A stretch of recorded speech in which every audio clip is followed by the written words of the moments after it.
Four-star defensive end Max Granville was actually very close to committing to Oklahoma, but he ended up choosing the Nittany Lions. That's because Penn State has pretty big plans for him.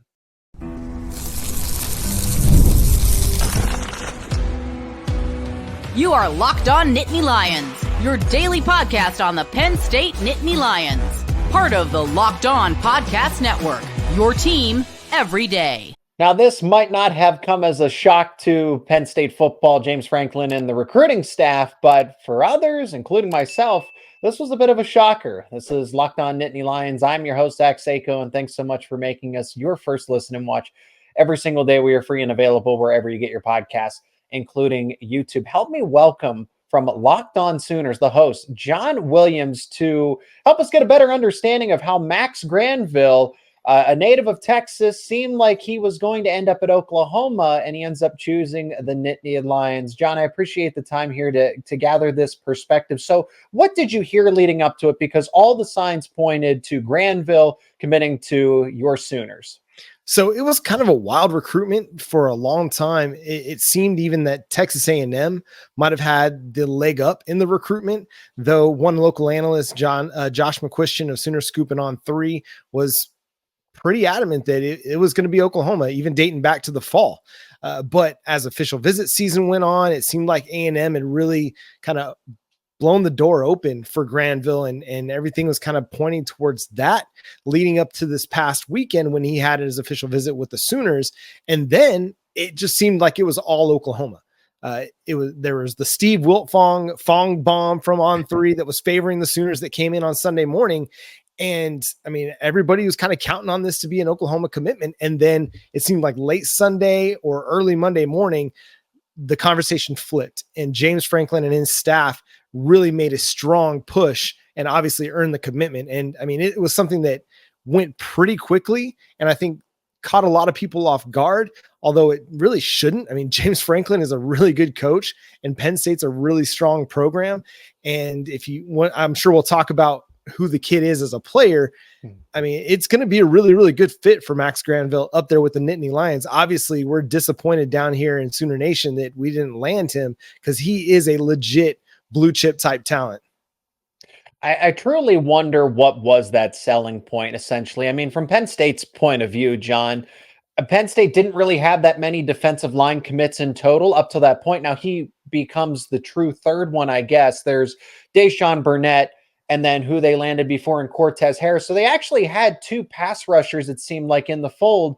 And then getting Granville just kind of adds on top of that. It seemed really quiet. And then all of a sudden, the defensive line recruiting blew up for Penn State here. And I've watched his film. I mean, he's extremely talented. I would say his best attribute is block shedding. And obviously you need that as a defensive lineman, but that was the first thing, is just how quickly he's able to extend, get an offensive lineman that is naturally going to be larger than him in stature, and able to just move him out of the way like it's easy. Yeah, so I know Penn State fans are going to love this and love the kind of a comp that I'm going to give to this kid, because I'm a Dallas Cowboys fan. I watch a lot of Micah Parsons, and I see a lot of Micah Parsons in Max Granville. Now, I'm not going to sit here and say he's going to be Micah Parsons, right, but player for player, pound for pound, compared to what he's playing against at the high school level, you see it. You see an undersized defensive end who just is really, really good at rushing the passer, just has a very good skill set. I mean, he's quick off the line of scrimmage, has really, really good agility. And what he's able to do as a pass rusher, as a guy going into his senior year of high school, it's pretty advanced. I mean, he's not just winning with spin moves. He's not just winning with speed. He's not just winning with, an arm over, things like that. I mean, he's using footwork to win. He's using good hand placement to win. So, I mean, this is a kid that is going to be a legit pass rusher. I think probably what maybe led him towards Penn State is what we're hearing is maybe the potential to play more in a free style. Like, he's not going to be necessarily lined up at straight defensive end. You might see him at defensive end. You might see him at linebacker. You might see him, playing that star that some places call it, an outside linebacker position. So I think this is going to be a guy that's going to be quite the chess piece for Penn State and for James Franklin. And you'll see him move around a lot. Whereas maybe, and I'm not going to say that Brent Venables and his staff didn't have a good plan for him, but maybe he just liked the plan at Penn State better than what Brent Venables and Zach Alley and the defensive staff were laying out. That's not to say he wouldn't have come here and starred with the Sooners. I think he would have been a legit difference maker for their defensive line. I just think maybe the person, Max Granville himself, might have just preferred what they were selling at Penn State. Still to come on this bonus segment of Locked On Nittany Lions. Max Granville is from out of the area. How confident should we be that he will stay committed to Penn State? That and more is coming up next here on Locked On Nittany Lions. And today's show is brought to you by our friends at Gametime. You got to download the Gametime app because buying tickets to your favorite events should not be stressful. Now, I love going to Major League Baseball games in the summer, and I've used the Gametime app to download tickets to baseball games myself. Create fond memories, go to the events, take out the hassle of buying tickets with Gametime. Anytime you go into the Gametime app, you can see all the games. You can sort them by where you're looking, what area, what city, and that's what's convenient. I've gone to Pirates and Phillies games with the Gametime app. I've used it when I'm out of town. I've gone to a Rangers game with using the Gametime app. But the best part about all of this is not only the convenience, it's the savings that you get.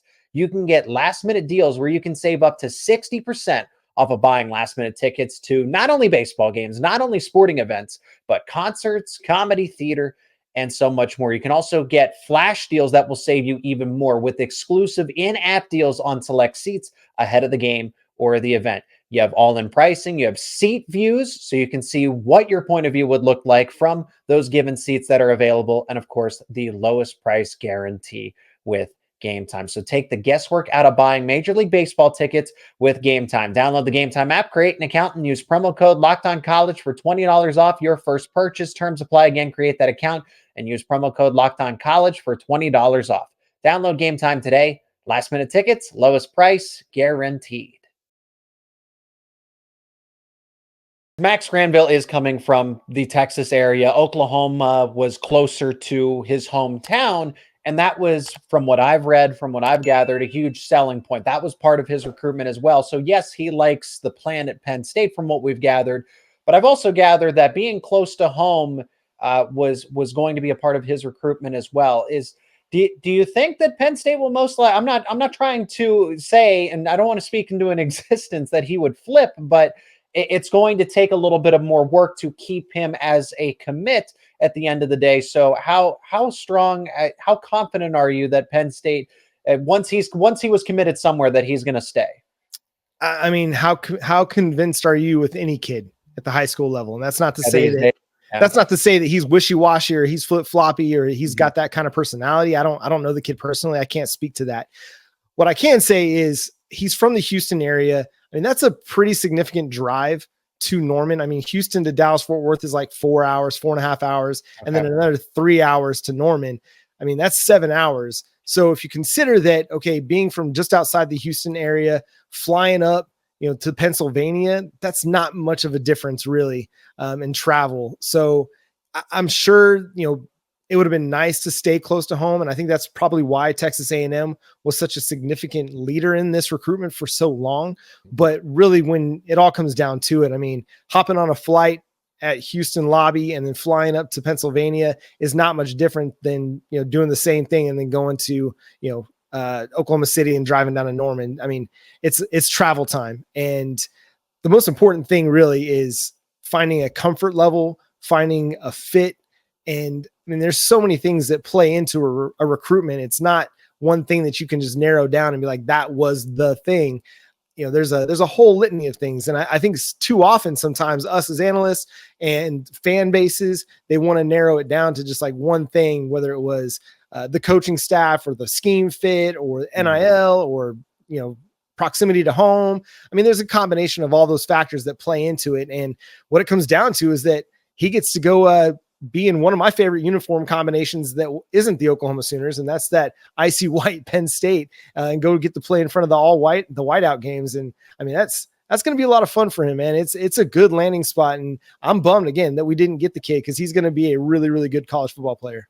That was the thing that I wanted to finish here with, John, is to get Oklahoma's perspective and how this affects the Sooners recruiting moving forward, because from Penn State's point of view, This is a massive win. They had him, from what I know, from what other people know, that at the top of their big board, that he was one of their top defensive targets, and Penn State wasn't the favorite until right at the end. So there's a lot of things that just play into this being a massive win for Penn State recruiting. But can Oklahoma, can they, I imagine they'll recover, but did they have a lot of other defensive line recruits that they can bank on, or was this kind of their priority as well? Well, obviously he was a priority, but they also had several other guys that they were prioritizing. CJ Nixon, an in-state kid from Weatherford, Oklahoma, a 4-star prospect across the board in his own right, a top 100 player, according to ESPN and 247 Sports, committed on Tuesday to the Oklahoma Sooners. So, the dominoes are kind of falling. He'd been long considered an Oklahoma commitment for months, even before the Max Granville roller coaster ride of this past weekend had come to fruition. So I don't think one has anything to do with the other. Now Oklahoma kind of pivots a little bit more to a guy named Smith Orogbo, also out of the Texas area, who's been kind of heavily leaning towards Texas Tech. But again, a pure blue chipper, 4-star edge, maybe a little bit more raw than Max Granville. But hey, Oklahoma's not afraid of a developmental guy if he's got the traits to come and be a difference maker at some point during his tenure. One thing that Penn State and Oklahoma have in common in this case is that the defensive line recruiting is not finished at this point, and there's still priority targets out there in the class of 2025. John, thanks so much for the time jumping on the show here. I encourage everybody to go check out all of John's socials and platforms down in the description. And John, I don't know how many times we'll get to have a crossover here, but I do appreciate the conversation. Thank you. Hey, maybe come playoff time. We might do this sometime in December. But hey, go give Lincoln Riley some hell this fall. This is going to be a lot of fun. We're looking forward to Penn State taking it to the Trojans. So, yeah, thanks for having me on. And thanks so much for checking out this edition of Locked On Nittany Lions. Let me know your thoughts down in the comments section. Be a part of the discussion with wow, what a run it's been for Penn State football recruiting, for better and for worse. There's been a lot of activity here. Let me know what you think and where Penn State stands with its class of 2025 and beyond with the recent news in 2026. If you enjoyed this episode, leave a like, share it with friends and family. I'd really appreciate it.